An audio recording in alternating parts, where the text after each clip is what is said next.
So, hello everyone, welcome back to my Aarti GS point. स्वागत है आपका मेरे daily current affairs decode series में। तो आज है तारीख 28 जुलाई 2026। तो आइए आज के करंट अफेयर्स को डिकोड करते हैं। तो गाइज ये मैंने हेडलाइन बना लिया है कि मुझे क्या क्या आप लोगों को पढ़ाना है। आइए इजीएस्ट वे में याद करते हैं और विद हैंड रिटन, ताकि आप लोगों को क्लास में ही याद हो जाए। 10 से 15 मिनट के क्लास में आप लोगों को फुल वीडियो याद हो जाए। फर्स्ट करंट अफेयर्स है सोन रिवर वाटर शेयरिंग डिस्प्यूट। तो ये फर्स्ट जानते हैं कि न्यूज़ में क्यों है। Y in news. न्यूज़ में इसलिए है कि ये जो डिस्प्यूट है रिजॉल्व हो चुका है, रिजॉल्व नाउ। तो जानते हैं कि ये डिस्प्यूट किसके किसके बीच था। तो झारखंड एंड बिहार। क्लियर है गाइज। तो सोन रिवर वाटर शेयरिंग डिस्प्यूट कौन सा स्टेट के बीच था। तो झारखंड और बिहार। तो आइए जानते हैं कि इसके मतलब रूट क्या थे, मतलब इस डिस्प्यूट के कारण क्या है। तो इसका कारण है वान सागर वाटर डिस्प्यूट जो 1973 का है। इसमें कौन सा स्टेट है। तो इसमें एमपी है, second one is UP and third one is Bihar. तो एमपी यूपी एंड बिहार 1973 की बात हो रही है। तो डिस्प्यूट में क्यों आया था, क्योंकि 2000 में हम लोग जैसा कि जानते हैं कि 2000 में बिहार और झारखंड अलग हो जाता है, सेपरेटेड। तो इसलिए ये बिहार और झारखंड के बीच डिस्प्यूट का कारण बना। तो इसमें रिजॉल्व हुआ। तो इसमें क्या क्या प्रोविजन ऐड किया गया। तो इसमें कहा गया कि बिहार जो है 5.75 MAF वाटर यूज करेगा एंड झारखंड जो है 2 MAF वाटर का यूज करेगा। तो MAF मतलब MAF का फुल फॉर्म होता है मिलियन एकड़ फीट। इतना वाटर का यूज, उस नदी का इतना वाटर का यूज कौन करेगा, बिहार करेगा। तो देख लो बिहार को मैक्सिमम दिया गया है, मैक्सिमम आउटरेज है बिहार को, एंड झारखंड को थोड़ा सा कम, यानी कि बहुत कम है। तो यहाँ से ये डिस्प्यूट रिजॉल्व हुआ है। तो इसलिए ये न्यूज़ में है गाइस। बहुत वेरी इंपॉर्टेंट टॉपिक है, क्योंकि यहाँ से बीपीएससी क्वेश्चन पूछती है। जैसे कि पिछले बार पूछी थी ना, कोसी लिंक रिवर प्रोजेक्ट का में कौन कौन से डिस्ट्रिक्ट हैं, कौन कौन से नहीं है। तो यहाँ से भी पूछ सकता है। तो अभी से फायदा क्या हुआ। तो अभी एक क्लीन चिट मिला है। क्लीन चिट किसको मिला है। तो ये कौन सा बैराज है, इंद्रपुरी बैराज।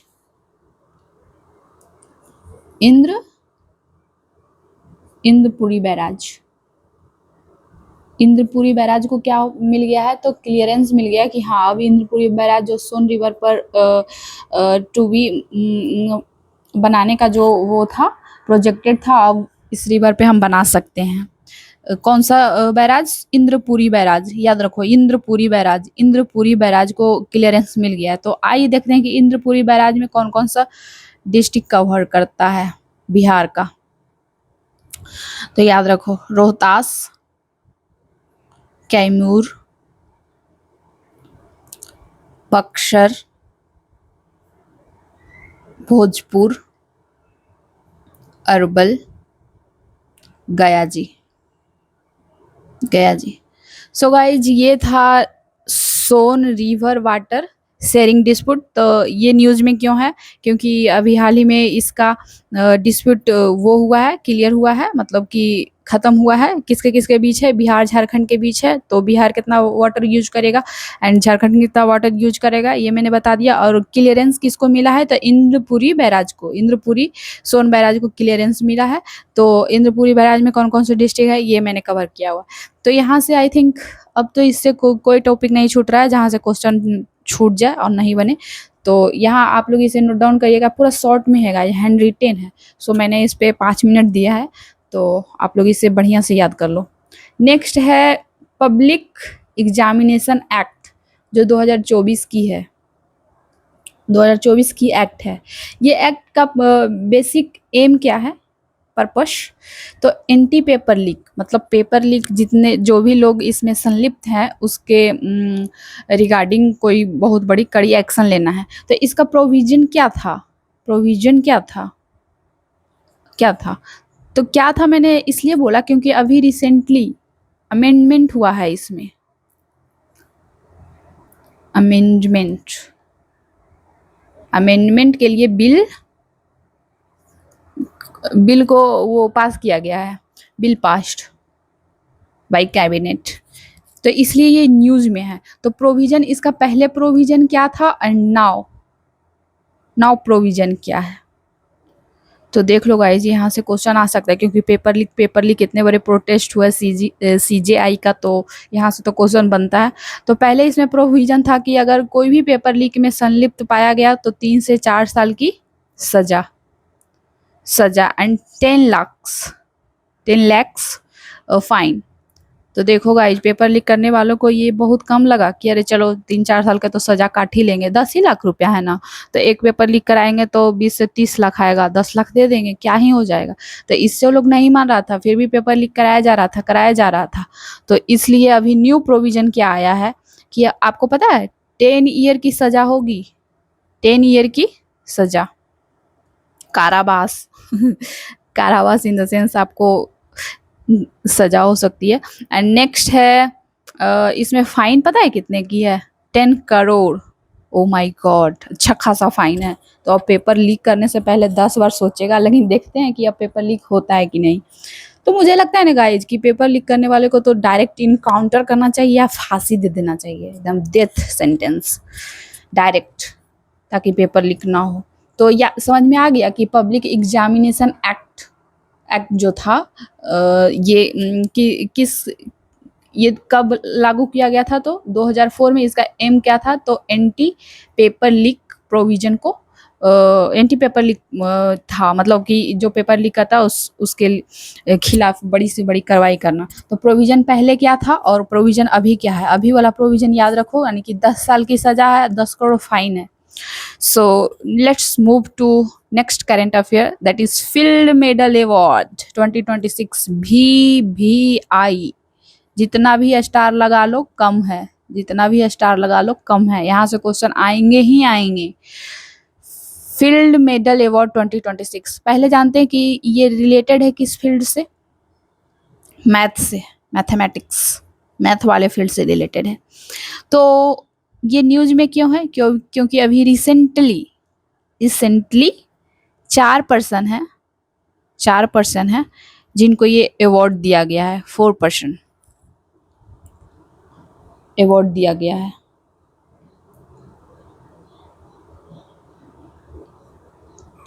तो इसमें सबसे जो फेमस है ना, उनका नाम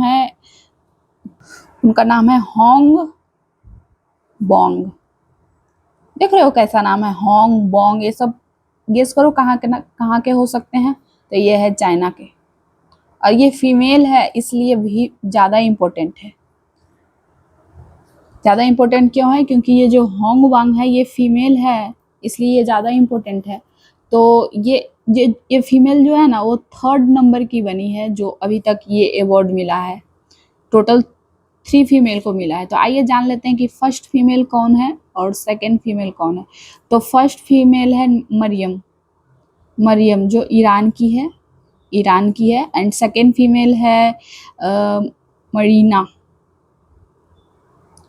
मरीना जो यूक्रेन की है, एंड थर्ड बनी है होंग वोंग जो चाइना की है, और इसने फील्ड मेडल अवार्ड 2026 जीता है जो मैथमेटिक्स के क्षेत्र में मिलता है।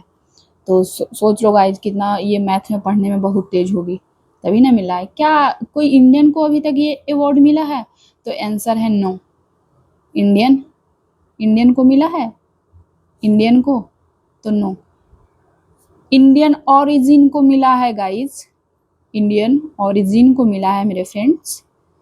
तो इंडियन ओरिजिन को मिला, इससे हम क्यों खुश हो भाई? वो इंडिया के किसी यूनिवर्सिटी में तो नहीं पढ़ा, वो इंडिया में उस टाइप के यूनिवर्सिटी है ही नहीं जो इस इतने बड़े बड़े अवार्ड जीत सके। अभी देख लो नोबेल प्राइज ही देख लो कि रविंद्रनाथ टैगोर को मिला, उसके बाद मदर टेरेसा इंडियन ओरिजिन थी, इंडिया की तो नहीं थी। उसके बाद अभी तक कोई नोबेल प्राइज मिला है किसी फील्ड में, मैथमेटिक्स के फील्ड में तो मिलता ही नहीं है। जैसे इकोनॉमिक्स हो गया, फिजिक्स हो गया, केमिस्ट्री हो गया, देख लो नहीं तो बड़े बड़े अवार्ड समझो कि इंडियंस को ज़्यादातर नहीं नहीं ही मिलते, इंडियन ओरिजिन को मिले। तो इसको याद कर लो, हो सकता है एग्जाम पॉइंट ऑफ व्यू से क्वेश्चन आ जाए। सो मैं बहुत डिटेल में कवर कर रही हूँ गाइस, तो हो सकता है यहाँ से क्वेश्चन आ जाए। तो उनका फर्स्ट इंडियन ओरिजिन है, उनका नाम है Bhargava, Manjul Bhargava, Manjul Bhargava, Bhargava. And second Indian origin है, उनका नाम है अक्षय, अक्षय वेंकटाश, वेंकटाश, अक्षय वेंकटाश। सो याद रखना मंजुल भार्गव एंड अक्षय वेंकटाश को, हो सकता है एग्जाम में क्वेश्चन पूछ दे, क्योंकि एग्जाम में क्वेश्चन पूछा जाता है इससे रिलेटेड। एंड क्या आप चारों का नाम जानना चाहते हो तो मैं बता देती हूँ। तो सेकेंड है कौन है, यू डोंग, ये भी आई थिंक चाइना के ही हैं। थर्ड है जैकब सिमरन, जैकब सिमरन। याद रखना कि किसी का नाम सिमरन होगा तो याद रखना कि जैकब सिमरन को भी फिल्म मेडल अवार्ड मिला है। एंड फोर्थ है जॉन यार्डंग, यार्डंग। सो याद हुआ, यहाँ तक का टॉपिक क्लियर हुआ, आई थिंक क्लियर हुआ होगा। तो आइए फील्ड मेडल अवार्ड के बारे में थोड़ा बहुत जान लेते हैं। तो ये एवरी 4 ईयर पर ये अवार्ड दिया जाता है। एंड मैक्सिमम 2 से 4% को दिया जाएगा, 2 से 4% को दिया जाएगा मैक्सिमम, इससे ज़्यादा को नहीं दिया जाएगा। एंड और एज कैटेगरी क्या है इस अवार्ड, अगर आप इस अवार्ड के लिए एलिजिबल हो तो आपकी एज 40 ईयर बिलो होनी चाहिए, मतलब 40 साल से कम की उम्र होनी चाहिए, तभी आप एलिजिबल हो इस अवार्ड के लिए। तो फील्ड मेडल अवार्ड अच्छे से क्लियर हुआ, मैंने अच्छे से क्लियर किया, एकदम हैंड रिटन, बेसिक से जितने भी फैक्ट्स थे मैंने कवर किया हुआ है। अब गाइज मिशन कुशा के बारे में पढ़ लेते हैं, एकदम BBI है, द हिंदू और इंडियन एक्सप्रेस दोनों में छपा हुआ है मिशन कुशा। तो ये प्रोजेक्ट जो है DRDO की है। तो क्या इंडिजीनियस है, मतलब DRDO ने खुद तैयार किया है, तो यस इंडिजीनियस है। Second point. थर्ड पॉइंट है कि किस टाइप का है, तो सैम आप जानते हो क्या होता है, सैम मिसाइल है, सैम मिशन, इसका मतलब होता है surface to air missile, SAM. It means ये सरफेस टू एयर वॉर करेगा, surface to air missile, SAM इसको बोलते हैं शॉर्ट में। नेक्स्ट पॉइंट मैं इसमें बता देती हूँ कि ये डिफेंसिव टाइप का मिसाइल है, डिफेंसिव, डिफेंसिव मीन्स कि ये कोई भी, जैसे कि एरियल थ्रेट, मतलब हवाई जो भी होगा थ्रेट, मतलब हिंदी में मुझे नहीं आ रहा है थोड़ा सा, एरियल थ्रेट मतलब हुआ कि जो भी हवाई अटैक होगा उसको ये रोकेगा, उस डिफेंड करेगा, उससे लड़ेगा, मतलब हवाई अटैक को रोकेगा, प्रिवेंट करेगा।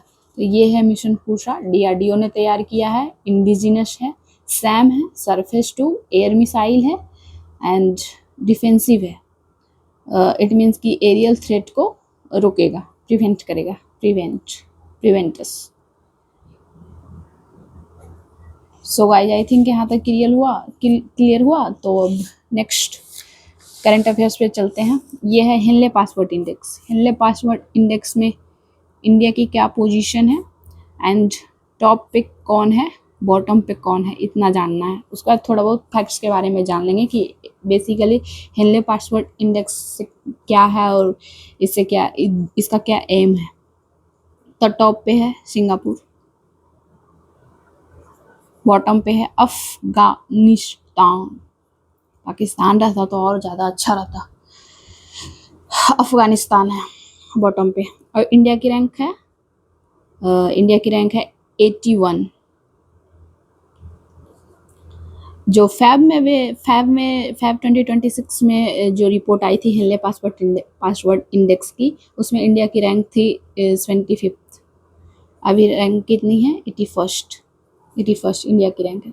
अब जान लेते हैं हेनले पासवर्ड इंडेक्स का मतलब क्या मतलब होता है। तो इसका मतलब होता है कि आप किसी भी कंट्री में विदाउट वीजा, अगर आपका हेनले पासवर्ड इंडेक्स जितना स्ट्रांग रहेगा, जैसे इसका सिंगापुर टॉप पे है, तो इस सिंगापुर 192 देश में विदाउट वीजा ट्रैवल कर सकता है। समझ रहे हो गाइज? तो इंडिया की रैंक है 81st। तो India total how many country में ट्रैवल कर सकता है? तो इंडिया टोटल कंट्री 55 कंट्री है। 55 कंट्री में इंडिया विदाउट वीजा ट्रैवल कर सकता है। सो ये था हेनले पासवर्ड इंडेक्स। तो आइए कुछ इंडेक्स के बारे में जान लेते हैं, इम्पोर्टेंट है। जैसे एसडीजी इंडेक्स है। एसडीजी इंडेक्स में इंडिया की रैंक कितनी है? 94। 2026 की मैं बात कर रही हूँ। इसके पहले कितना था? कमेंट में आप बताओ कि SDG sustainable development goal index में इंडिया की 2025 में कितनी रैंक थी? कमेंट में बताओ 2025 वाला। एंड नेक्स्ट हंगर इंडेक्स देख लो, HI, इसमें इंडिया की रैंक है 102। एंड और मैं एक पीस बताती हूँ, पीस इंडेक्स में इंडिया की रैंक कितनी है? तो 127। तो यहाँ से फैक्ट क्लियर हुए गाइज। तो नेक्स्ट करंट अफेयर्स पे मैं मूव कर रही हूँ। AI as a subject first state बना है। जो AI को एज ए सब्जेक्ट, जैसे हिस्ट्री है, पॉलिटी है, इंग्लिश है एंड साइंस है, उसी तरह से अब AI भी एक सब्जेक्ट होगा एज ए सब्जेक्ट और as a mainstream subject. किस राज्य ने ऐड किया है? तो पंजाब। सोचो गाइस, अब AI भी पढ़ना पड़ेगा एज ए सब्जेक्ट, क्योंकि AI का इतना यूजेस है, इतनी एक्सपेंशन है। देखो AI समिट है, AI इम्पैक्ट समिट है, कितनी सारी समिट होती रहती है। तो AI को पढ़ना ही बहुत ज़रूरी है। तो पंजाब स्टेट ने लागू किया। अब धीरे धीरे देखना सभी राज्यों में ये लागू हो जाएगी। सो इसका ये टैग क्या है?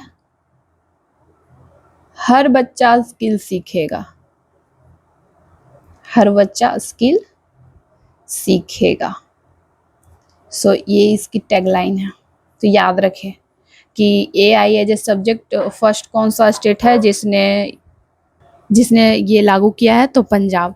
नेक्स्ट करंट अफेयर्स है भव्या रसायन स्कीम। अच्छा, रसायन है, यहाँ से केमिकल वर्ड को डिकोड कर पा रहे हो? तो इसका एम है कि 3 केमिकल पार्क इस्टेब्लिश करना।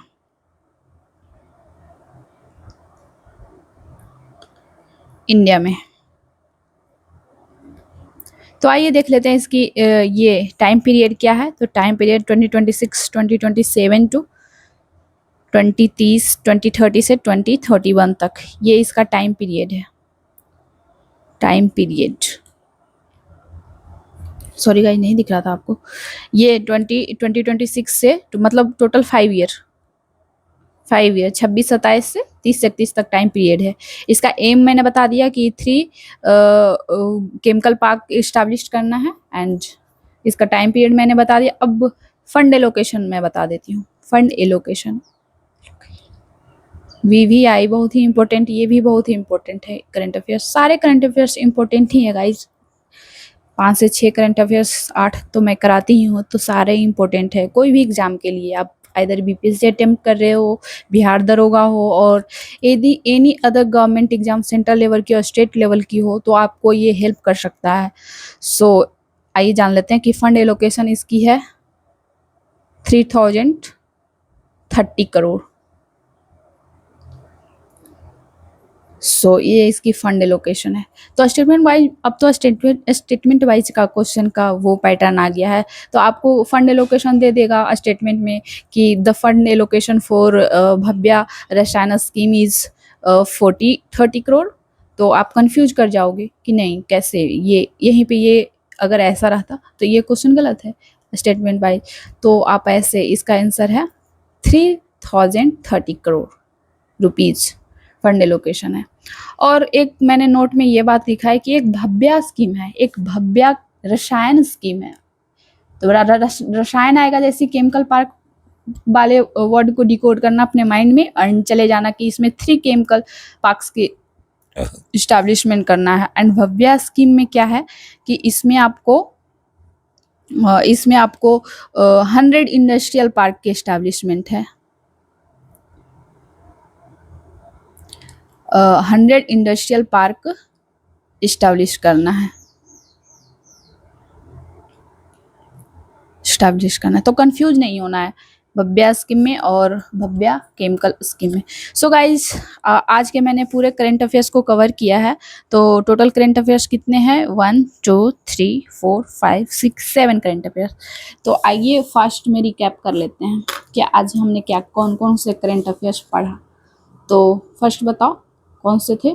तो सोन वाला था, सोन रिवर डिस्प्यूट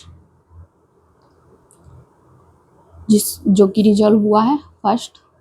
सेकंड था मिशन कुशा and third medal field medal award, sorry guys, field medal award जो मैथ्स से रिलेटेड है, मैथ्स फील्ड से रिलेटेड है। And fourth one is anti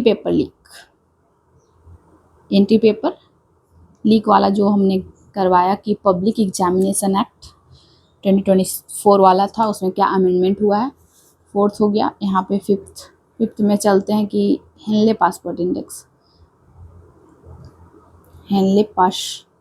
index India की रैंक क्या है? तो 81 था, जैसा कि मैंने अभी देखा है। एंड 6 कौन सा था? 6 था एक AI एज ए सब्जेक्ट, किसने लागू किया है? तो पंजाब ने। एंड 7 था, मैं यहाँ लिख देती हूँ गाइस, थोड़ा सा आज स्पेस कम है। तो 7 कौन सा था बताओ मुझे, कमेंट करके भी बताना। बताओ कमेंट करके 7 कौन सा पढ़ा आपने, कमेंट करके बताओ। वैसे मैं बता देती हूँ कि 7 था भव्या रसायन स्कीम। और ये एक चीज़ और याद करना कि ये सेंट्रली स्पॉन्सर्ड स्कीम है। सेंट्रली स्पॉन्सर्ड स्कीम वैसे स्कीम होते हैं जिसमें सेंटर और स्टेट दोनों अपना अपना कंट्रीब्यूशन करते हैं।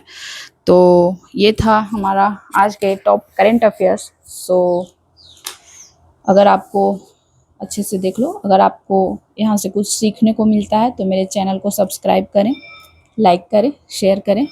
एंड कुछ ना कुछ तो ज़रूर ही सीखा होगा गाइज, तो सब्सक्राइब करके मुझे सपोर्ट करो। मैं और बेहतर कर सकती हूँ, मैं और बेहतर करूँगी आने वाले दिनों में। So thank you guys, thanks for cooperate me, thanks for watch and thank you so much.